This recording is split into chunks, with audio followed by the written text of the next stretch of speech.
You have also got to have some natural eye and natural talent. There's no doubt about that. But every single person has something.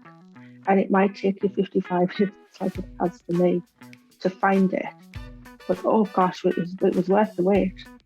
Hello, you are listening to the Late Bloomer Living podcast, where we are reimagining and redefining what it means to be in midlife, where we are gathering energy, momentum, and excitement for our next chapter via candid conversations with other midlifers about their own pivots, pitfalls, and triumphs.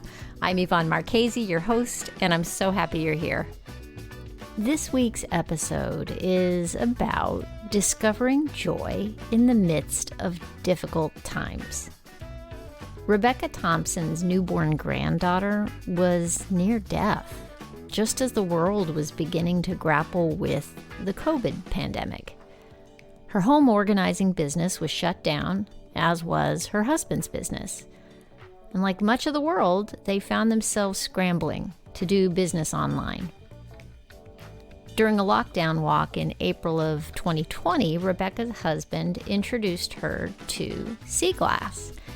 And after collecting for a week, she found out, well, first of all, she was stinking excited, and she found out that she had a talent for wiring jewelry, and then set off on a new and unplanned adventure, sharing her creations from an old converted bike shed to people all around the world. Rebecca is now a proud owner of her second business called the Sea Glass Company, which not only sells unique and bespoke jewelry, but has expanded into other creative mediums. I can't wait for you to meet her. She's very charming. So without further ado, here's Rebecca Thompson. Hey, Rebecca, thank you so much for being here with me. Lovely to be here. Thank you for inviting me. I'm really excited. I've been looking forward to this for the last few weeks. Oh my goodness. Well, I always like to say how I met people, and you and I met in a room in Clubhouse. And when you shared your story while we were in that room, I have to say it kind of hit me like a sledgehammer. There was a lot to it. And I'll just go ahead and, say you're making this beautiful jewelry now. And I'm just fascinated with how it happened. And not only that, but what was going on in your life before? Like how old are you now? I'm 56 soon. 56. 55. I just turned 53. Yeah. So there you go. We're in the same zone. But you have grandkids. I've got 9. I started late. My kids are 14 and 17. So it's so funny. Like we're close to the same age, but I was a late bloomer as far as being a mom too. So I'm going to early bloomer. And you were an early bloomer in that area, right? Well, take me back a little bit and just fill us in on. I know that there were some challenges. So I think around Christmas time in 2019, there was just this little bit of stirring that something was happening out in the world, but I was pretty much ignoring it because my granddaughter was due, which was my 8th grandchild, and she was under extreme sort of stress in the sense that she had full congenital heart block. And the doctor said because of 22 weeks, told her this news and that she could die at any moment over the coming weeks, whether that be in the womb or out the womb. So the electric impulses that pump the blood around the heart, it weren't working properly. And without that, basically you can't live. So even the heart transplant won't alter that because it isn't the heart, it's the electrical impulses that, the current in the heart, the pumping method around the heart chambers. That's the problem, not the heart. So she can't have a heart transplant. So basically, they said to her, if you take this drug, it may stabilize. There's a lot of steroids and things like that. So I know that a lot of things can be quite controversial, but for her, if she didn't take them, there was no sort of decision really, because neither way she was in danger. So she just trusted this doctor and took them. So basically, she was due in January 2020. So I went down there in January 2020 and stayed with her and was with her when she was born and when she went in intensive care, and got to hold her within the first few hours and stuff. And that was really nice to be with her. I stayed with her overnight, the first night, because Dad was shattered, but they were really good. And so I had to come home at some point because they lived 300 miles away. Oh, wow. So I came home and this rumbling was going on with COVID coming into sort of the news. She was back in hospital. She had a chest infection, and then she developed into pneumonia. And so she was in that hospital over February, and then in March again. So then COVID occurred, and everybody's like, lockdown. And she was still in hospital, and then out of hospital, and then in hospital. And this COVID was happening, so they were frightened to have her in hospital. So they'd send her home as soon as she could. I think she was tested for COVID 5 times over the coming weeks. But we'd still wonder whether she had it. Right. We don't know. We still wonder whether she had it. It's a fair question, isn't it? Yeah. Yeah. So we don't know. But then, of course, my daughter was vulnerable. So she couldn't go into the hospital because she has her own chronic illnesses that make her vulnerable. So Dad went in one time, and they said because her heart was failing. We were so lucky because there's a very famous children's hospital in London called Great Ormond Street Hospital, and it deals with children. It's very, very famous in the UK, and a lot of children from all over are operated on there. But it's a very special hospital. And the doctor that was going to do this operation when Jessica was 2, and she's 12 weeks, was on site. And the other hospital doctor that isn't usually there was on site on the day that she needed them to be on site. And she had a pacemaker fitted. But the awful thing was we didn't, when she went back in, nobody anticipated that she would need a pacemaker at that particular time, because she'd been in and out all the time. So Mum had just said, bye and see you again in a couple of days, and type of thing. And then, so they did FaceTime. Yeah, so they did FaceTime and to say goodbye to her daughter, because they didn't know whether she'd come out alive. And she did, I'm happy to say. And that was really, really hard, listening to your daughter crying because she's just had to say goodbye to her daughter over the phone, basically. So that was going on. Then my husband is a filmmaker and photographer, and his business just gone overnight. Right. Because he works with the arts more than the corporate. So he does a lot of artist work, theatre work, museums, all kinds of things like that. So it's just gone. And I work with people in their homes as well as online, but it was at that particular time, it was 80% homes gone. Right. You were doing home organizing, right? Yeah. So I'm a personal organizer and deep coach for home and business, but it had gone from 80% business, 20% home, to 80% home to 20% business. And I was in for my best year yet. My husband was fully booked out for the whole 12 months ahead, gone.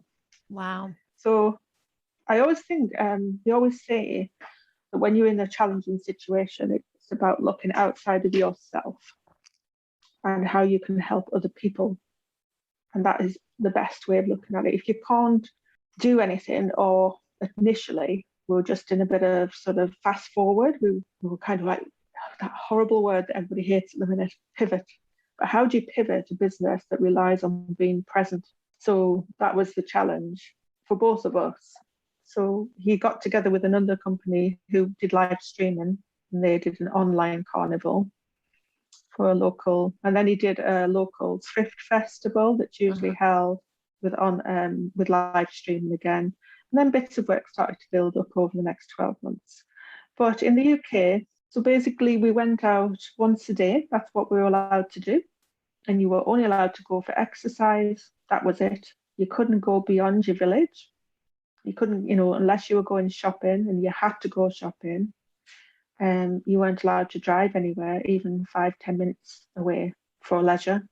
You weren't allowed to have lunch or a picnic, even if it was on the beach and nobody was there. That was the rules. So suddenly somebody said, you can't go out, and you can only go out for an hour. I was like, I'm going out for an hour. It's like a child. Well, I'm going out for that hour. Whereas before I hadn't walked so much in my life. So we went out for that hour because we were only allowed that hour, so we were going to get it. So we haven't done our walk today, and sometimes it was 9 o'clock at night, and we'd go out what was 10 o'clock at night, and we'd say, we've got to go out because it's the only time we're allowed out. But sometimes you could be in the house for 3 days, and you don't go out because you're so wrapped up in work or wherever. But this was sort of, can only go out at this time. So we went for the way that the geographical area gives us access to 4 beaches, individual beaches, so they don't, they're individual bays. So I've got 4 bays within 10, 15, 20 and 25-minute walk. So we turned right this time on one of the days. So I went for this walk, and it's lovely to just look out to sea. I was born in the middle of the country, in quite a suburban area, so I only used to see the seaside once a year, and that was it. So it was always my dream as a child, from 5 years old, to live by the sea, and now I'm a 3-minute walk from the nearest beach. Took me 40 years to get here, but I'm here. And we went for this walk as usual, and we have 2 caravan sites at either end of our village because it's a popular destination to come to. So we walked past the caravan site down onto this beach. Neither of us, he's lived here all his life, so it's pretty surprising really that he hadn't really been onto this beach. And we sat on the rock, and we felt really naughty and really rebellious sitting on the rock because we stayed still for 5 minutes, And I had a little snack bar in my pocket, and I took that out and I said, this is really naughty. We shouldn't be sitting here doing this, but there's nobody here. So I said, everybody needs a rest, some of these people, we're all pensioners nearly, so we just need a rest. We sat on the rock, and he just showed me these tiny, tiny pieces of glass. And I was like, oh, what are they then? He went, I said, well, I know it's glass. And he went, well, it's sea glass. And I went, what? I said, what's sea glass? I said, well, I know it's come from the sea, but how did it get there? And he said, well, because people are throwing it in, or it's come off boats, or that we didn't have landfills then. People would dump things over the cliff and into the sea. And that happened a lot in the early, if you think of, there wasn't a landfill, where did they put all their rubbish? It went in the sea. So, and of course plastic wasn't around then, it was more sort of crockery and glass, televisions, you name it, wood, all went in the sea. So I thought, so it was like the darkness of COVID. It was like a dark cloud, the darkness of what was happening with the family, like a big cloud, or a darkened room, let's just say. So my inner child lit up that room, and I just suddenly shone bright, and I was just like, oh.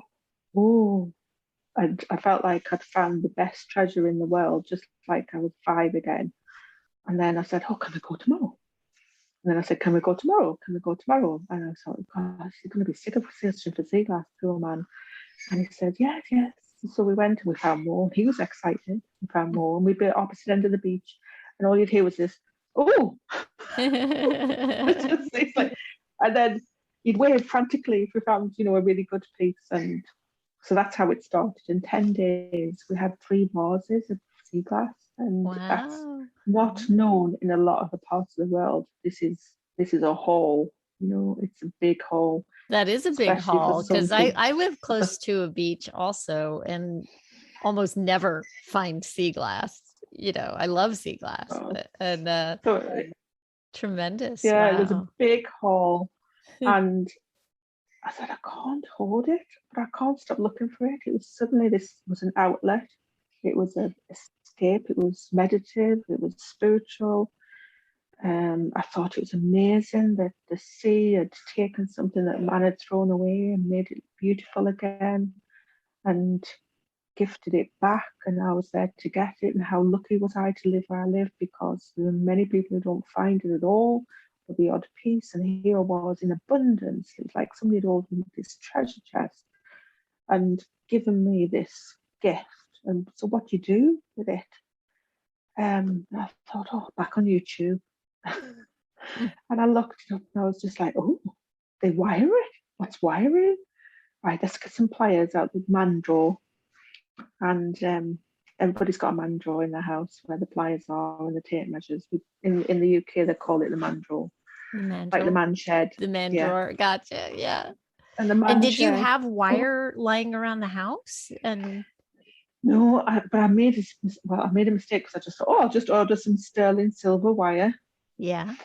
To practice on. No, you shouldn't do that, because it's like £18 for, which is like $25-30 for this meter of wire to practice on. And then I didn't realize you could actually get copper wire and silver plated copper wire and things like that. So we did that, and it came, and I wired my first piece, and I thought, don't know how I'm going to get as good as those people that are on the internet. So then I spent 2 weeks, and I would be on until 2 or 3 o'clock in the morning. And then I'd wake up at 6 o'clock in the morning, and I'd be back on YouTube. And I just watched and watched and watched and learned about wire, bought cheaper wire, and sat at the table. And then Jason, my husband, saw what I was doing and said, you know that shed that'd be like half a garage, it is like at the end of our yard, and it was his cupboard, and there was bikes from his children and teaching stuff. There used to be a teacher, and all this stuff was in there. And he said, let's empty it. I was like, because I've been working slowly with him, because he has a lot of stuff, and showing him what it's like to declutter. But it's a long process. It's not something you can just, because it's about parting with stuff and letting go and almost grieving over maybe the loss of bikes because they're not young anymore and stuff like that. Yeah. So I had to do all that. So we went through that, and we hired 2 skips, and we sold a lot of stuff. And then there was this space, and there was, because I live in a house that was built in 1894, so Victorian, and at the end they had, like, I would say probably from the 1920s, 40s, it could be, this sort of little shelving that was going on that was really crooked. If you put anything on it, it would have slid right to the end. It was really weird. Mm-hmm. And these sort of very thick planks of wood. And he said, oh, do you want me to rip them out? And I went, no. And so I just shoved some wood underneath, made all the shelves level, painted the whole of this bricks and old building and cement. Honestly, I had an artist brush in the crevices. That's how anal I was being about it.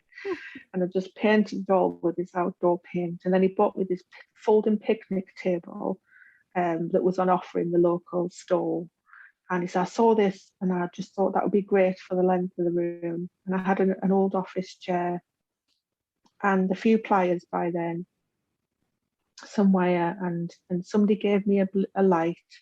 It was like a spotlight that came over, and started just sitting there. And I thought, this is going to be my escape, I suppose. It was, and again, in the UK, we call it the man shed. So this is my woman's shed or studio.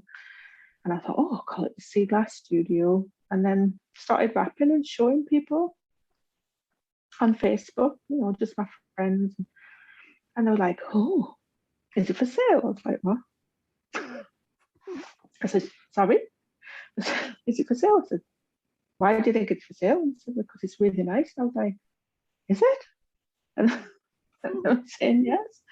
And I said, are you just feeling sorry for me? Just offering your friendly support, mates and all that. And they said, no.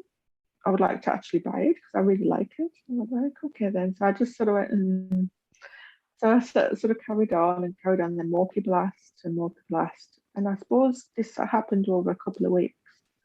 And I thought, has this got legs? It could have. And then somebody said something to me, and it was probably this one thing, apart from the lovely support of my husband. This lady came up to me and she said, I'm buying this now, because if you're this good now, I'll not be able to afford you in the next couple of years. I thought, oh, because you have to learn to take compliments, don't you? Because we're not very good at it. You do. I have a friend who picked up painting recently, and he does beautiful work, and he posts it on Facebook, and people are constantly asking him how much, and he just gives it away. And I keep trying to tell him that he needs to start selling it. So he needs to listen to this podcast. He does need to listen to this podcast. Impostor syndrome, because especially when you're at the beginning of something. So with my Filofox, I'm coming with 40 years of experience. I've been decluttering and organizing since I was 5. I was made to do jobs from 5 years old. I had a list I had to complete by the time my parents came home from work. And that was so that was from 5 years old. So I've been doing that. I've moved so many 15 times. I've lived abroad. You know, I've had all the experience of organization and moving and children and work. So I was bringing all of that to the table. Sea glass jewelry, I was bringing nothing to the table apart from 2 weeks of YouTube. So it didn't feel it didn't feel real, right? All of a sudden you're like, who am I? I've only been doing this for 2 weeks, right? I'm not a jewelry artist. I'm just somebody that's maybe quite good at it, you know. So it developed, and I carried on learning, and my hands got really sore because it was like you play the guitar, you've got to build up the calluses on the ends of your fingers. And because they got sore, I decided to look at something else on YouTube, which I'd seen through watching the wiring, and then it would go to resin. And I was like, oh, what's resin? So I found resin, and people got these molds, and they poured this resin in, and you got pretty things overnight. And I like that. So I bought some molds and some resin and made little pendants by putting the tiny pieces of sea glass into the resin. So they served a purpose. So then I started creating pictures with my resin. So I'd put sand in the bottom, and then I'd put sea glass, and then I'd colour the resin blue, and I'd make like a little beach and sky and oceans and things like that. So, this gives my hands a rest from the wiring. And then, because I went on to resin, I discovered that you could do ceramic jewelry, and I was like, oh, what's this? So I bought it. My husband bought for my birthday last year, bought me a little oven thing, and you put this copper plate on, and you put this powder on, and then you melt it, and you've got a ceramic necklace. And I thought, oh, that's really clever. So I was like this architect on the beach and the scientist in the studio. It was, it was hitting all of those things. Yeah. I was like, now is that I've been watching you since we met, and I've been watching your Instagram feed and you showing some of your process, which is really cool. If anybody wants to go check it out, off the top of my head, I can't. What is your Instagram handle? I'll have it in the show notes for people. At the Sea Glass Company. At the Sea Glass Company. So you show putting things in the microwave, right? Yes, I've got a microwave kiln, because then from the ceramic, I went on to I was like, you can put a kiln in the microwave? What's that? So I was like, put that on my birthday list. So I got that for my birthday last year. And then I bought this Millefiori glass, which is like Millefiori, I should say Millefiori is flowers. That's what, little tiny flowers, and they're in glass and they're in layers, and you buy them and you put them together and you put them in the microwave, and you do it for 6.5 minutes generally, and they come out and you've got a pendant, and they've all melted together. And then my artist friend who saw that I was doing melting glass, and again it's like Christmas, because when the resin is set, because if you add ink to resin or soap powder, like there's a powder to colour soap. So you can make different colour soap. It comes from this micro powder. Mm-hmm. You can add it to resin. You can add ink to resin. So I paint with ink, essentially, but resin has a mind of its own. So when you leave a pattern, you don't come back to the same pattern the next day because the resin moves, even when it's in a a solid thing, it moves as it's drying. Yeah. So it's like Christmas. So when I do resin work, I jump out of bed in the morning, I run down the stairs and I go out into the studio and I peel off my molds to see what the resin has done. That's awesome. So when you've got your microwave and you have to wear really thick gloves to handle it, and you can look halfway through and it's just this glowing orange ball of melted glass, and you put the lid back on because it could crack if you leave it. If you have the heat exchanges too quick from cold to warm, so you have to be really quick and have a look. And then you have to leave it to cool. So I've got one cooling at the minute and I've just put lots of yellow flowers together. But then my friend bought me some ceramic glass and said, try this. And then I saw this artist. Honestly, this story is amazing, right? So this artist in Scotland, okay? So think about the artist in Scotland, okay?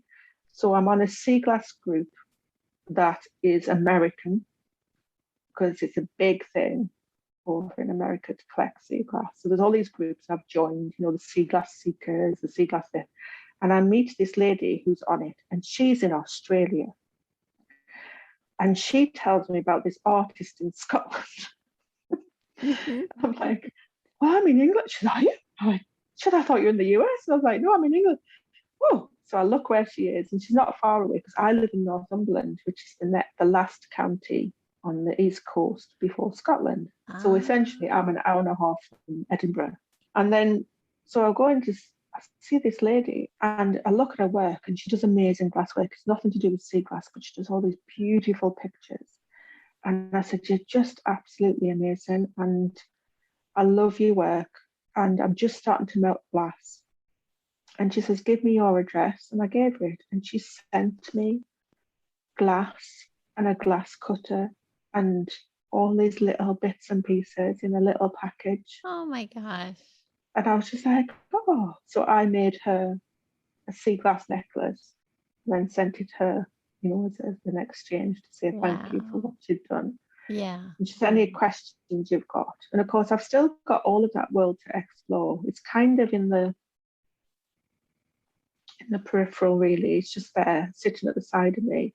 And there's a whole world I can go. So I'll never run out of things to do. Right. Because I've got all that melted glass world. I've got the resin world. And then I've got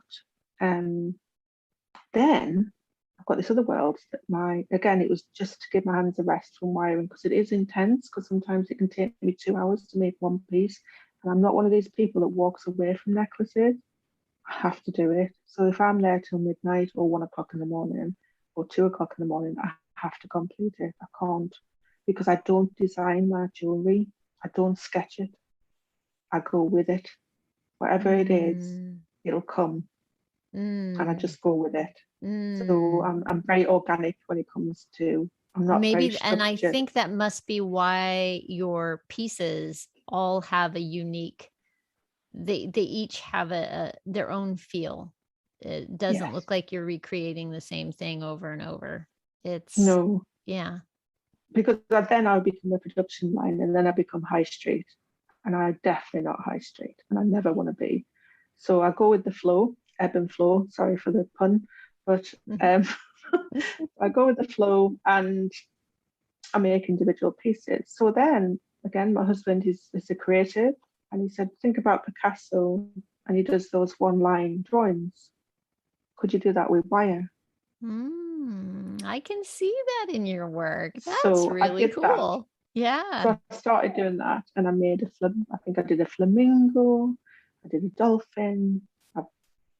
I've done 2 foxes that I was commissioned to do. I've just been commissioned to do a golfer. And then you put them into a frame, but I use the sea glass somewhere. So in the flamingo, I had a tiny, tiny piece of blue, which is really rare, and that was the eye. Yeah. In the golfer, it'll be the flag. Uh-huh. And then I would use the eyes for the animals, with tiny, tiny fragments of sea glass. Very rare sea glass, so blue is really rare. So I always tend to use a blue. So all my animals have blue eyes. And they go in frames. And then, so the sea glass, I have thousands and thousands of pieces. I mean, thousands and thousands of pieces. And a lady came up to me recently and said, in the 37 years that she's been collecting sea glass, she has 2 marbles. I have 20. Wow. In 15 months. I've been extremely lucky, extremely blessed. So this is all bringing a lot of questions up for me. I one of the things that you talked about when we were in Clubhouse was that you had always been a rebel, and you had a business, you had children young, and here comes this bounty of sea glass, this unexpected gift, and you've followed the instinct that hit you to start making something beautiful from something beautiful that you found. Yes. And then you realized it could be a business, right? Yeah. This has been a whole unraveling, a whole journey that it's like you've been unwrapping a multi-layered gift, or a gift Past that's the parcel. Yes, a parcel. Then you keep unwrapping the layers of it. I guess what I'm curious about is, how do you feel about this happening at this point in your life? Like, who were you before? A frustrated creative. A frustrated creative. Uh-huh. Because I've always been searching for my medium. I knew that I was an artist. I knew I was a creative from a very young age. It's not academic, so therefore it wasn't really encouraged. Let's just say that. Let's constantly discouraged. And my sister's the same. She was a really good artist. She is a really good artist. All of my family are, I think. And my grandfather was an architect. My mother did watercolor classes and things like that. So it's definitely in the family. And there was this talent. So a few years ago, I filmed with my husband at a festival, a music festival, but they did workshops and they did needle felting. I didn't know what it was. And again, I went home and looked on YouTube and started doing a little bit of needle felting. And for me, that was a real eye opener, because I would have told you, I would have sworn my life I would never work in 3D. I would never, I would do a bit of sketching or a little bit of drawing. But I used to be a coordinator of a local arts group, and we used to get artists in to do various things. And every time I did something for the first time, my husband said, "Flipping heck, you did it again, haven't you?" And my friends used to say, "Oh, you've done it again." And I was like, "What have I done?" I said, "It's really good. Everything you put your hand to is really good. It doesn't matter what we do in this workshop or what workshop comes along, yours is the best." And I was like, "No, it's not, because you get embarrassed, don't you?" So it's always been around me. And I think what happened was, they do say that things come at the right time, don't they? When the time that you need it most. And especially, it's like going looking for a dress. You never find it when you're looking for it. You only find the dress that you want when you're not looking for it. But if you're actually going out to look for those shoes, you're not going to find them. You're only going to find them when you don't look for the shoes. So it was a bit like that. And I wasn't looking for a business. I was looking to get my other business online. That was my ultimate aim. And somehow get through this, whatever was happening, because nobody knew. So that came along, and when I like I say, it was like somebody had lit not just a flame, but a fire. So somebody had lit a fire, but all of the contents of that fire were ready. It was just waiting for something to come along and light it. And I didn't know, I honestly didn't plan it. I didn't know how good I'd be, but I knew there was something inside of me could do something. What was that medium? And I was really searching. I thought needle felting was it. And then I thought, God, just like a magpie, get yourself a shiny. Oh, if there's something shiny. Oh, if there's something shiny. Let's go over there. Let's go over there. And I'm like that, I'm easily distracted, procrastinate, and all of this. Oh, all these nice things. Oh, look at that. So I just kept going all over those places. But then this came and it was just like, honestly, I can't explain it. It was like someone put it in my hand and it was almost like getting the holy grail of, that's how it felt, like the holy grail. And I was just like, oh. And I've never experienced this. And people say when you're in business and you're in your authentic business, it's not working. I'm like, yeah, yeah, right. It isn't. It's not work. None of it's work. And I've never been in that position. Even my day clothes work, but I love it. There's lots of things that I've been beautifully grateful for. But this is just like, here's a chance for you to express you. And if you don't mind me asking, I mean, when you and I spoke before, you've had some trouble in life, right? I know you'd mentioned that you had a severe depression. Yeah, for big time. Years. And I think because it started off, that when your parents are brought up in very difficult circumstances themselves, they'll either go one way or the other. They'll go really over the top to be something that they've rejected themselves, or what I always say is, I don't know whether this is the right way to say it, but like a dilution of their own parents. There's like this, you are going to inherit some behaviors. Yeah. And unfortunately, for one of my parents, that behavior was tough love. He loved me, but he didn't express it in the way that I needed to receive it. So I grew up thinking totally worthless, and nothing's ever going to be good enough. And I would do things like go to first aid classes. So I got all my first aid certificates, wanted to be a nurse, and then I was told I couldn't be because I didn't have the personality to be a nurse, basically, and that's putting it very politely. And then and this was one of your parents that told you didn't have the personality to do it. Yeah.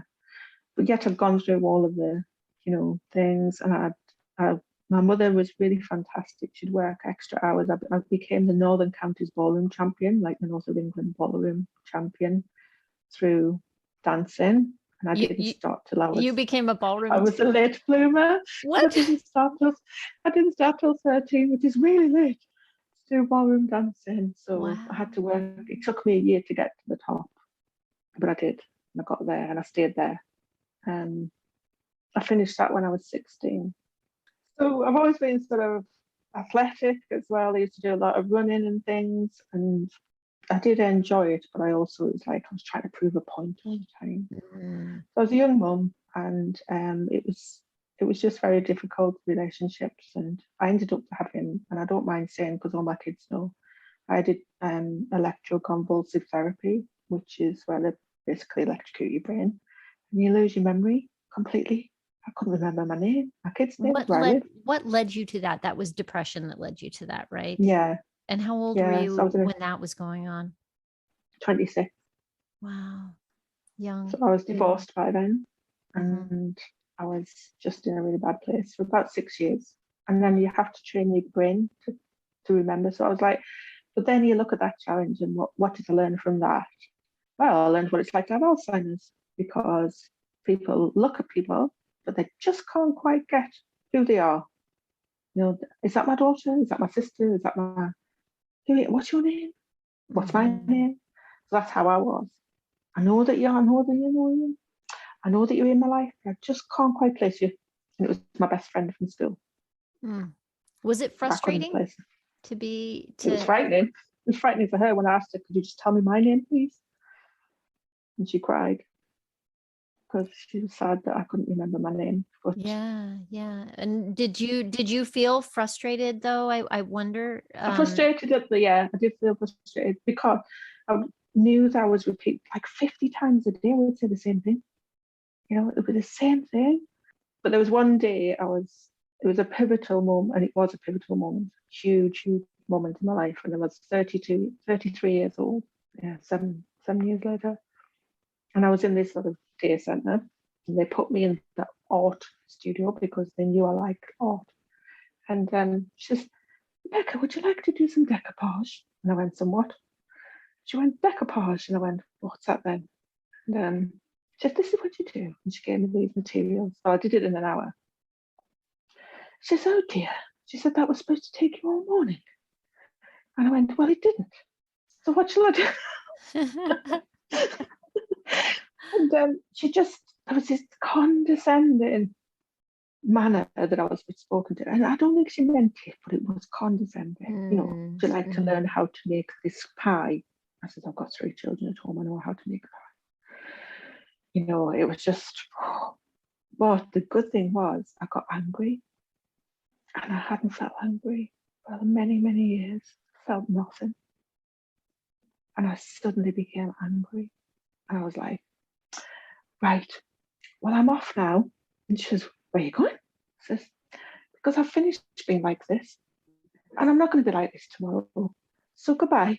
And I left. And that was it. I just went, flick that switch. I said, I'm not going to be like this anymore. As in, I'm not going to be depressed. And I just said, I am done now. I'm done with that. We're done. And I've never been back.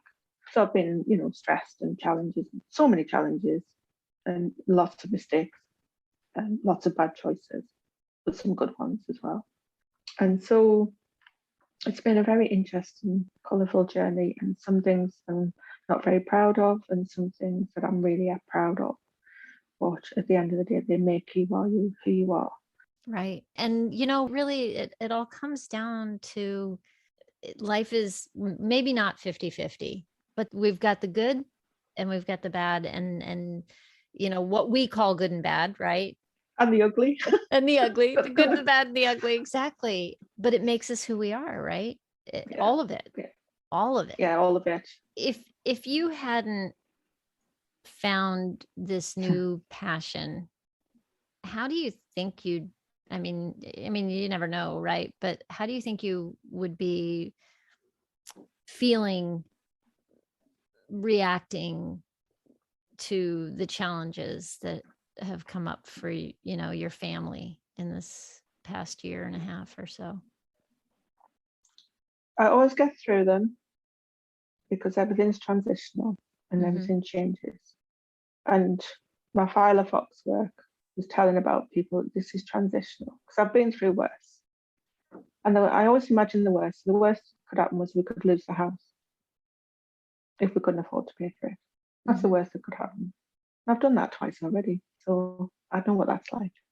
It doesn't matter. You know, as long as we've got our health and there's food on the table, those are my basic needs, and anything beyond that is a bonus. But in terms of not having had sea glass, it's a really hard question but I know that sea glass has lit up my life for the rest of my life. The fire just goes stronger. It doesn't weaken, because sometimes when you're in a fad, you know, you stop, don't you? You go on to the next thing. I'm not even anywhere near as good as I want to. I'm not good yet. Well, I'm good, but I'm not fantastic. You know, you've really got to have something pretty special to stand out from the crowd, and you've got to have the story. And the story is phenomenal. And it's just one day that changes your life. And it did. It literally was one moment that changed my life and has changed it forever. You know, but it's the thrill of finding that another marble, or that an orange or a pink or a red, which are really rare. Yeah. When you do, you squeal in delight still, because you're that child again. Yeah, so I get lovely. the same thing when I take a picture and I know the second I've hit the shutter, I know it, and I get shivers down my spine, and I get so excited, you know, and it's just it's a really interesting, fascinating journey to kind of keep pushing for, you know, that beauty. But whatever it is, whatever you're doing, but it is like a musical instrument, isn't it? it's like they always say that you've got to play the piano every day to become a concert pianist. If you play it 2 or 3 times a week, you'll be a good pianist possibly. You have also got to have some natural eye and natural talent. There's no doubt about that. But every single person has something, and it might take you 55 years, like it has for me, to find it. But oh gosh, it was worth the wait, because I know, I have so much ideas. I don't know where they're coming from. I'm actually surprised at myself. I think, where on earth is that come from? All the cupboards have opened in my head. I'm a compartmentalizer in my head as well, emotionally, creatively, and all of the creative cupboards just all flew open at once. I'm like, calm down. We will never retire until my body says that I can't do anymore. I don't feel plan the on same retiring way. at all. Yeah. I just think it's interesting that we can have an awakening at any moment if we're willing to listen and follow the impulse, which is what you have did. to listen. Yeah, you have to be open, and it sounds all clear. There's a lot of stuff sounds so cliche, and then it might sound, you've got to be careful, because I can't stand people who are very arrogant. It really rubs me up the wrong way, and there's confidence and arrogance is a very thin line sometimes. But at the same time, it's being proud with grace, it's being confident with grace, and it's allowing yourself to say, actually, that's pretty good. And that's really hard for me, from somebody who felt they were just useless and unworthy and not good enough for the majority of their life. So it's been wonderful. It's going to be wonderful.